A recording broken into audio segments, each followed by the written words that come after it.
Okay, so we're diving into something that's been weighing on me.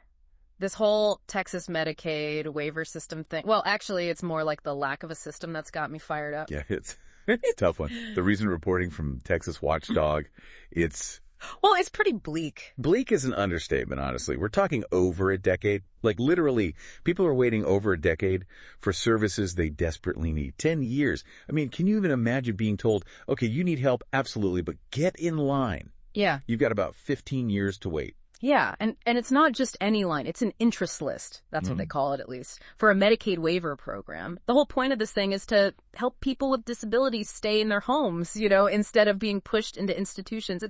It's heartbreaking. It's like throwing someone a life preserver while they're drowning, but then saying, hold on, come back in 15 years, and maybe then we can actually toss it to you. Right, exactly. Yeah. These waivers, they're designed to provide really essential support. We're talking in-home care, therapy, even help with basic daily tasks. The idea is to keep people in their communities surrounded by loved ones. But with these insane wait lists, families are stuck.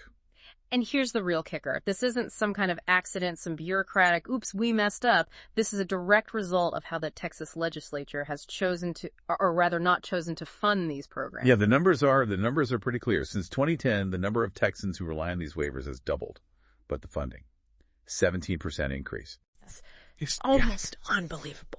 Okay, but let's get into the nitty-gritty, because the thing that really, floored me was what they're paying caregivers in this system. Yeah. The average is $8.10 an hour. Let that sink in for a sec. $8.10. You're asking someone to provide specialized care for someone with complex needs, sacrificing their own well-being more often than not, and you're paying them less than someone flipping burgers. It's honestly just insulting, and I think it speaks to a much bigger issue, this total lack of respect for caregiving as a profession. We're talking demanding work, emotionally, physically, and we treat it like unskilled labor. And that creates this awful cycle. You have low wages, high turnover, which means inexperienced caregivers, which ultimately, of course, impacts the quality of care. It's heartbreaking, and that, unfortunately, is what brings us to the absolute worst part of this whole story. Yeah. The abuse and neglect Yeah. that happens when a system is this starved and this stretched thin. It's the inevitable consequence of these staffing issues, high turnover rates, chronic understaffing, poor training. Yeah. You just can't set people up to fail like that without expecting some really tragic outcomes. The Texas Watchdog report, they cite over 80,000. Okay, I'm going to say that again because I don't even believe it.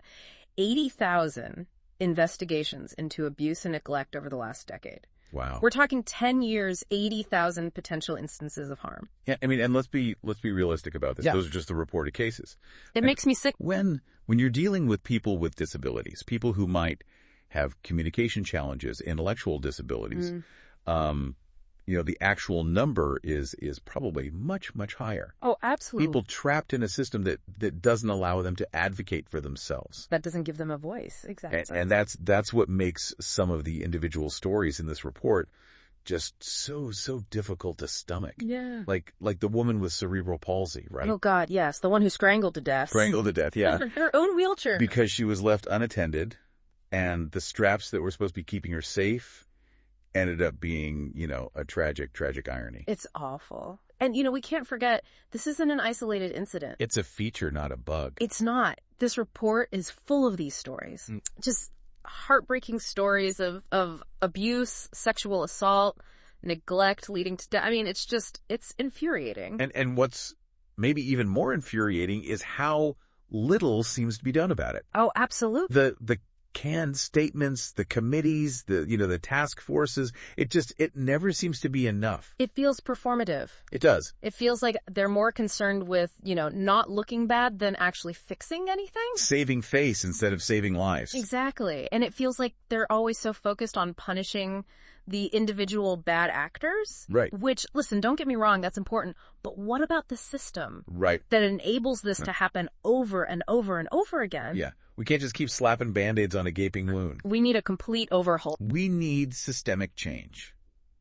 A complete rethinking of how we value and fund caregiving in this state. And, just to make this whole thing even more I don't know, messy. Let's add in the federal government to all of this. Oh yeah, because it's not just a state issue, right? Right. You've got the feds, the Centers for Medicare and Medicaid Services, CMS. Yeah. They're supposed to be the ones, providing oversight, making sure things are running as they should be. Spoiler alert, they are not. So what's the deal with them? I mean, are they just not paying attention? More like a constant tug of war, honestly. There have been audits and reports and findings of noncompliance and all that, but it never seems to really go anywhere. And then you've got the whole political football game that's being played between Texas and the Biden administration. Right, with the whole Trump era waiver extension and Biden trying to pull it back and Texas suing over it. Exactly. And you've got Texas Attorney General Ken Paxton, who, seems more interested in picking fights with the feds than actually,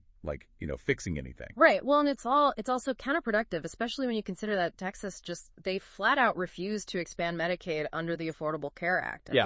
Talk about cutting off your nose to spite your face. Right. I mean, we're talking billions of dollars, billions with a B, federal dollars that could have gone to support these very programs. And instead, Texas said, no, thank you. And then, cries poor when it comes to actually caring for its most vulnerable citizens. It's wild. Yeah. Okay, but before we completely end on a hopeless note, is there anything Texas can do differently? Are there solutions out there? Oh, there are absolutely other paths forward. I mean, they could, take a page from other states' playbooks, for one.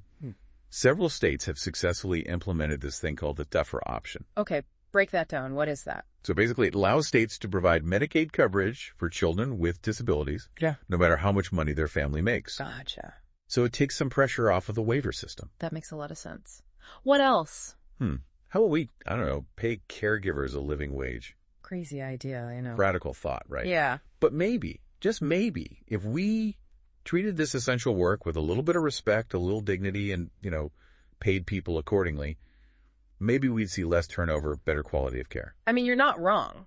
Yeah. Anything else? Well, we definitely got to strengthen the oversight, the training, make sure the people providing the care actually have the skills and the support to do it well, and that there are actual, consequences for abuse and neglect. It all seems very obvious when you say it out loud. Right.